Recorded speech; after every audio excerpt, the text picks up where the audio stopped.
Senhor nosso Deus, nesta manhã nós queremos agradecer ao Senhor por esta oportunidade, meu Pai, esse privilégio de estarmos reunidos em Cristo para aprendermos com a Tua Palavra, Pai. Que Teu Espírito Santo tome a direção das nossas vidas, nos dê entendimento, nos dê graça, nos dê sabedoria, Senhor. Prepare o nosso coração para a Tua Palavra, que ela produza frutos, que ela traga, meu Pai, a libertação, a cura para nossas vidas, Senhor. Pai, Tu és o Mestre, o Senhor venha nos ensinar, meu Pai. Tu és o Mestre por excelência. Que a nossa mente esteja cativa à Tua Palavra, Senhor. Tirai o distraimento, tirai as preocupações, que o nosso coração seja uma terra fértil, para recebermos aquilo que provém de Ti, em nome de Jesus. Amém. Capítulo 1 de Apocalipse, versos 11. Vai dizer que Ele é o Alfa, o Ômega, o primeiro e o derradeiro. É o que vês, Ele vê. Aí Ele disse para o João, o apóstolo João: escreve num livro, envia às 7 igrejas que estão na Ásia. E quais são essas igrejas? A igreja de Éfeso, a igreja de Esmirna, a igreja de Pérgamo, a igreja de Tiatira, a igreja de Sardes, a igreja de Filadélfia e a igreja de Laodiceia. Para os irmãos entenderem que são 7 igrejas. Em Éfeso, era um lugar, uma província da Ásia. Onde que fica Éfeso? Na atualidade é Turquia.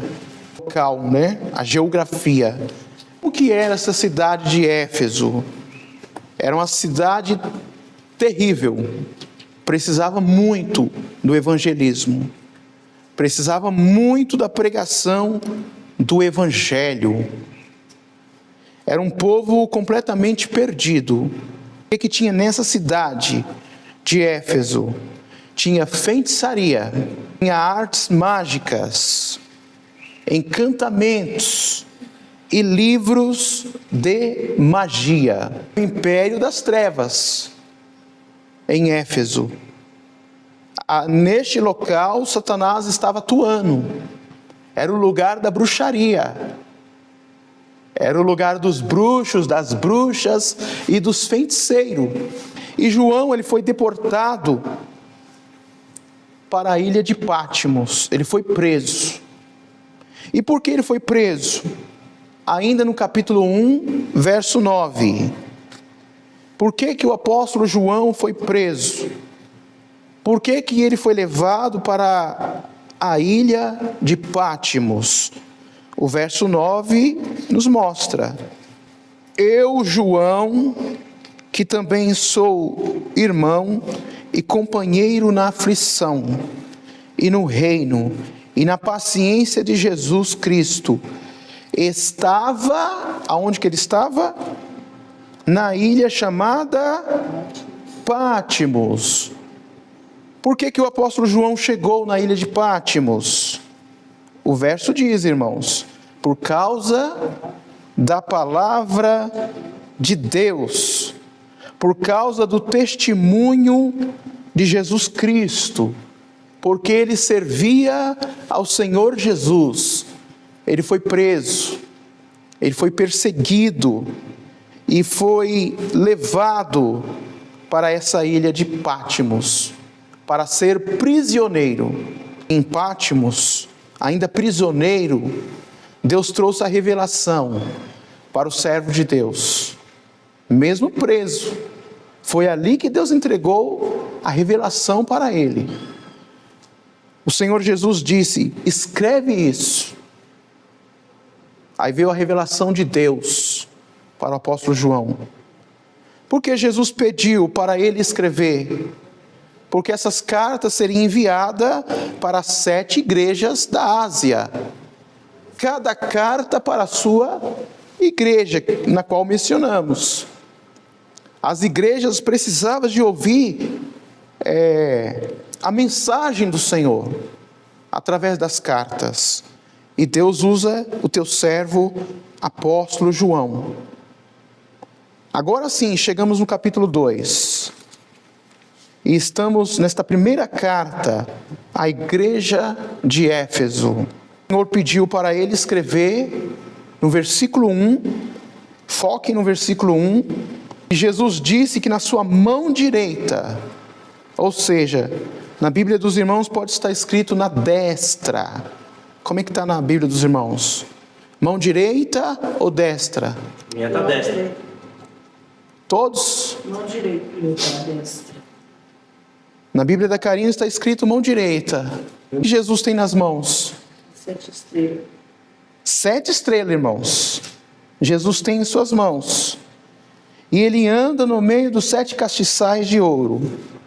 Quem sabe o que é o significado das 7 estrelas ou dos 7 castiçais? Os anjos da igreja?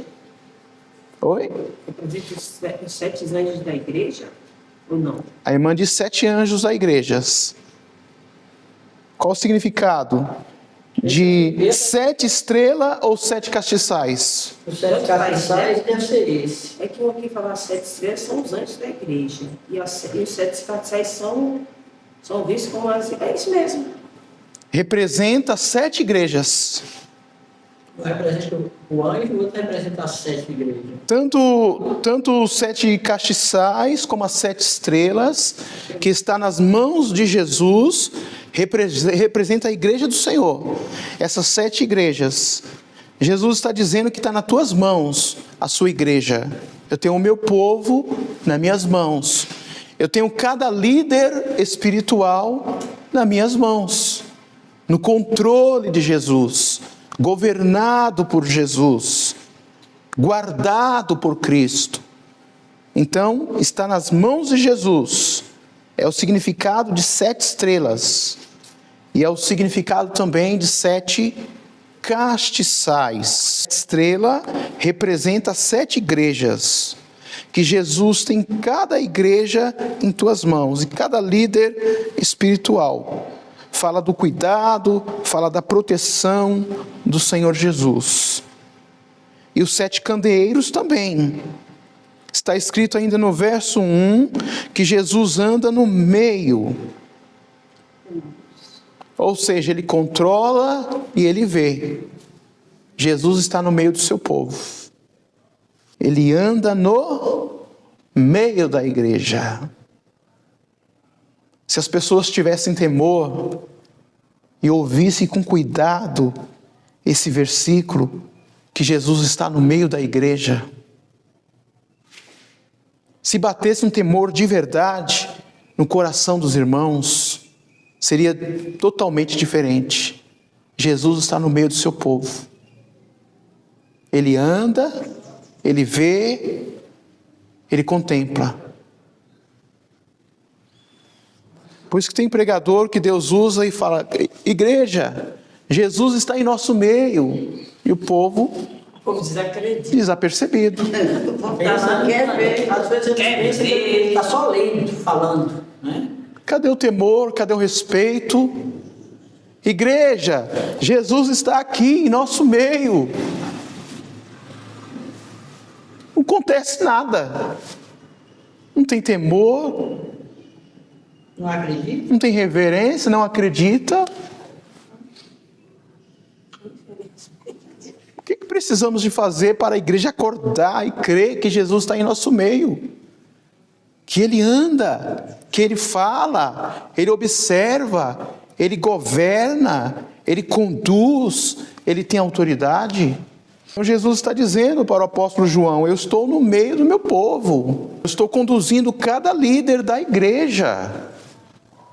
Eles não estão sós, está sobre o meu governo, a minha autoridade.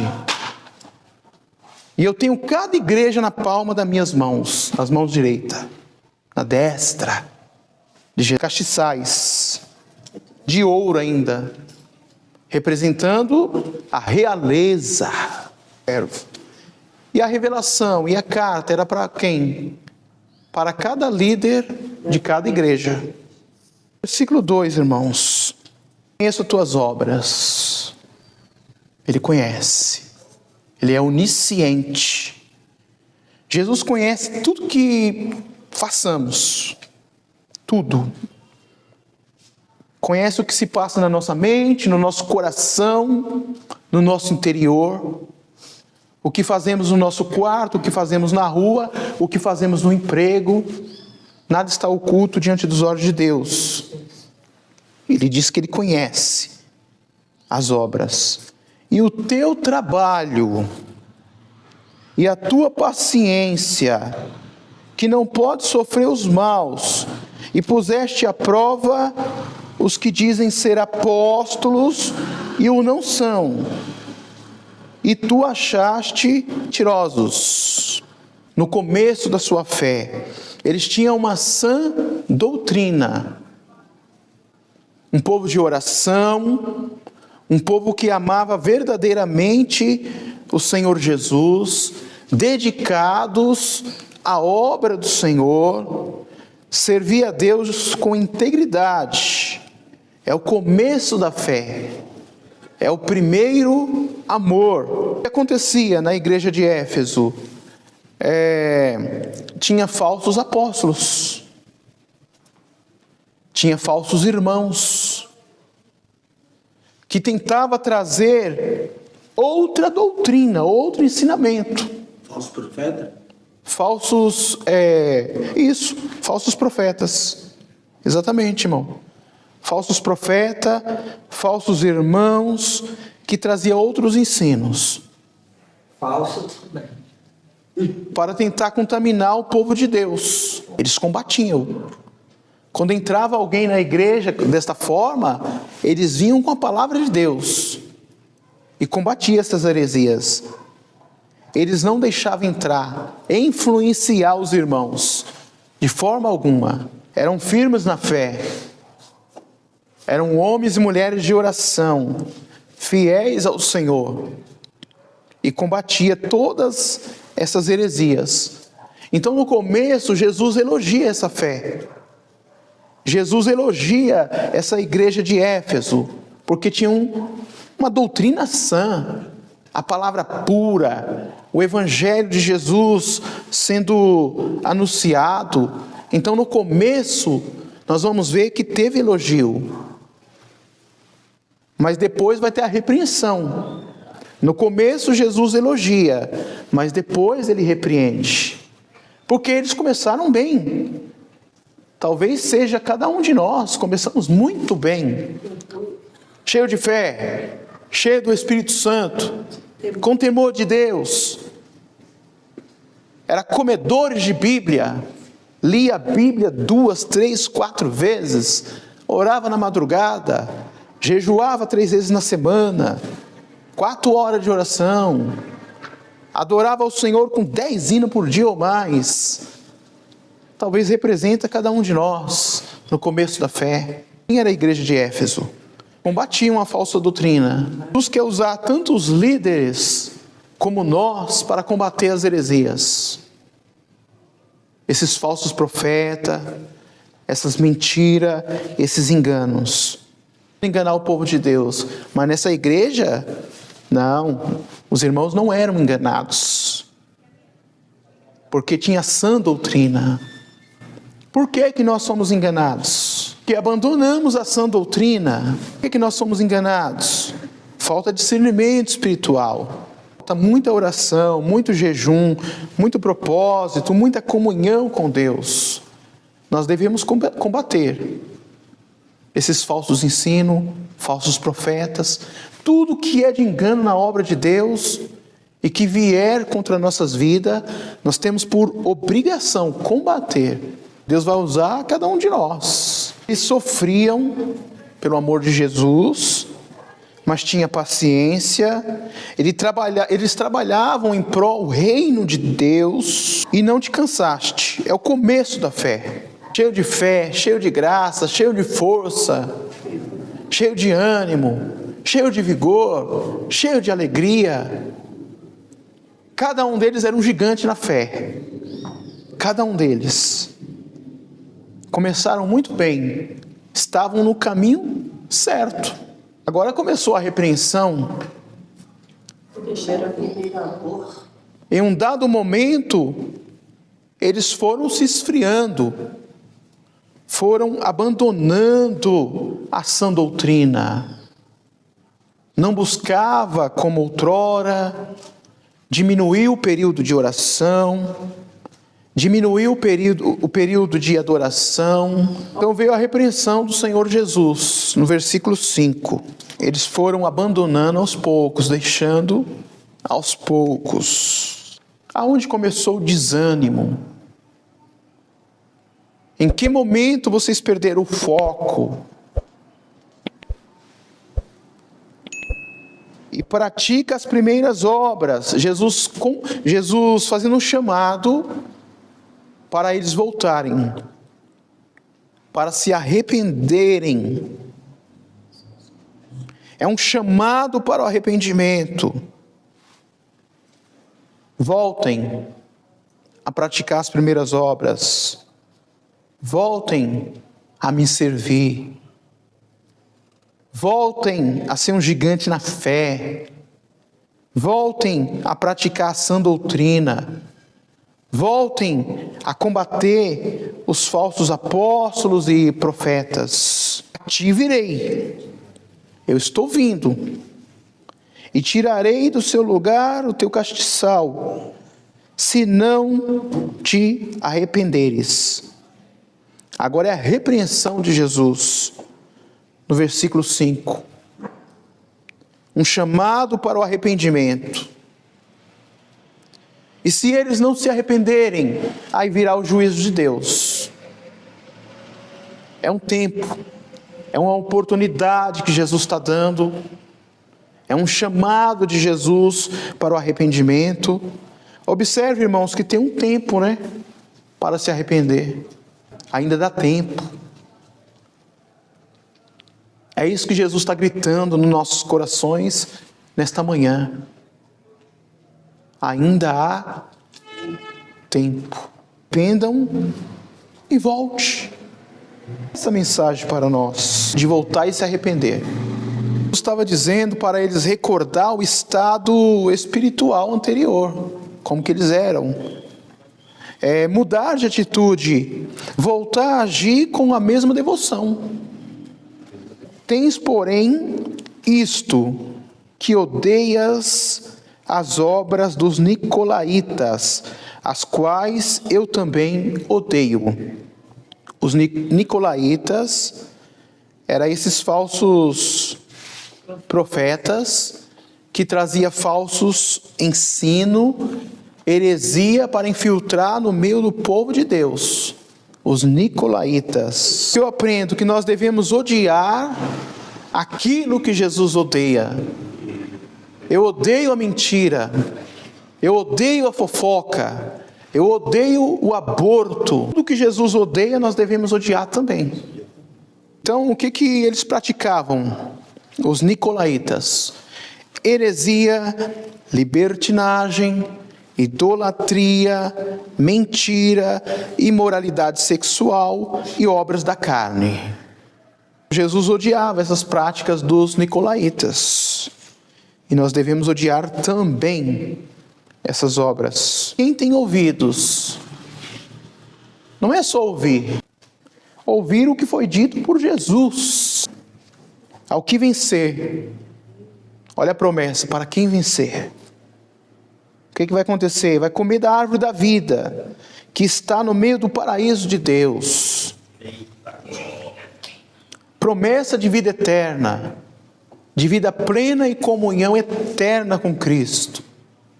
De voltar para o paraíso que foi perdido, Desfrutará da vida plena com Deus. É uma promessa. Mas para essa promessa se cumprir, combater as heresias, voltar ao primeiro amor, se arrepender, voltar a praticar as primeiras obras, e a devoção total com Cristo. Senhor, Nós te louvamos, meu Pai, por esta palavra que falou fortemente em nosso coração, Deus.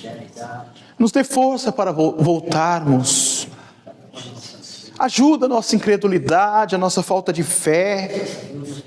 Nos encoraja pelo Teu Espírito Santo, Pai. Oh Deus, que o Senhor esteja como primazia em nossa vida. Não deixa, Pai, que venhamos perder o foco, Deus. Não deixa que venhamos a se esfriar espiritualmente, Senhor. Aviva a nossa vida, nos renova, nos restaura, Pai. Nos levanta na Tua presença, Senhor. Oh Deus, nos ajuda a se arrepender dos maus caminhos. Assim como o Senhor veio com repreensão para a igreja de Éfeso. Arrependa-te e lembra-te de onde caiu. Deus, que possamos fazer essa reflexão, que possamos examinar a nós mesmos e voltar a praticar a vontade do Senhor e viver o verdadeiro evangelho, o amor genuíno, meu Pai. Amar ao Senhor de todo o nosso corpo, alma e espírito. Que voltemos, meu Pai, para Ti, te servir em espírito e em verdade. Ó Deus, que nosso coração não esteja dividido, meu Pai. Que possamos priorizar o reino de Deus.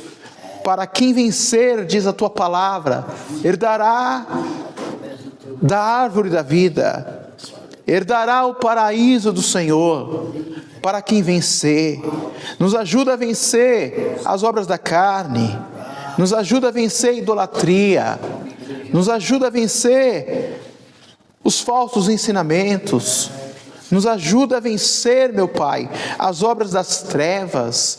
Em nome de Jesus, que venhamos a prosseguir com a graça e a ajuda do Senhor. Em nome de Jesus, que o Senhor Deus nos abençoe e nos guarde. Em nome de Jesus. Amém.